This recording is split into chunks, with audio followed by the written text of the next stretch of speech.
നമ്മുടെ ഇവിടെ ഒരു ഹാങ്ങിങ് പ്ലോട്ട് ഉണ്ടായിരുന്നല്ലോ, മണി പ്ലാന്റിൻ്റെ. അപ്പോൾ അത് കുറേ നാളായപ്പോൾ ഇതിൻ്റെ പോട്ട് ചെടിയെല്ലാം അങ്ങ് പഴുത്തു പോകും, നിലയല്ല.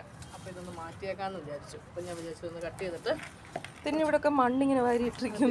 മണ്ണ് ഞാൻ കളഞ്ഞു, അതിന് വേറെ കുറച്ച് മണ്ണ് ഇടണം, റിപ്പോർട്ട് ചെയ്യാൻ. ഞാൻ കത്തി എടുത്തോണ്ട് പറഞ്ഞായിരുന്നേ, എടുത്തില്ലത്. എനിക്ക് വയ്യ ചതി എടുക്കാൻ താഴെ പോകാൻ. അപ്പം ഞാനൊരു എളുപ്പപ്പണി ചെയ്യുവാണേ. നോക്കിയാണ് കത്തിക്ക് പോരും. ഇതാണ്. ആഹാ, ഇതും രണ്ട് നമുക്ക് അതിൻ്റെ റൂട്ട് ഭാഗമായത് കൊണ്ട് അതിൻ്റെ വേരെടുത്ത് നമുക്ക് വേറെ മണ്ണിലോട്ടിനി വെച്ചാൽ മതി.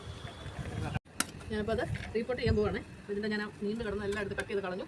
റൂട്ട് ഭാഗം മാത്രം എടുത്തു, അത്രയും മാത്രം എടുത്ത് വെച്ചിരിക്കുക. പിന്നെ നമ്മൾ കുറച്ച് ഞാൻ വേറൊരു പോട്ടിൽ പിടിപ്പിച്ച് വെച്ചിരുന്നത് ഇത്. അപ്പോൾ ഞാൻ വിചാരിച്ചിട്ട് ഇങ്ങോട്ട് മാറ്റി വയ്ക്കാം. അപ്പോൾ കുറച്ച് നന്നായിട്ട് നീണ്ട് വരുമല്ലോ, പെട്ടെന്ന് നീളത്തിൽ വരുമല്ലോ. അപ്പോൾ അതിന് ഞാൻ കുറച്ച് മണ്ണ്, നമ്മൾ പച്ചക്കറിയുടെ വേസ്റ്റും ഒക്കെ കൂടെ ഞാൻ ഇവിടെ ആക്കി വെക്കുന്ന വളമുണ്ട്, അതും.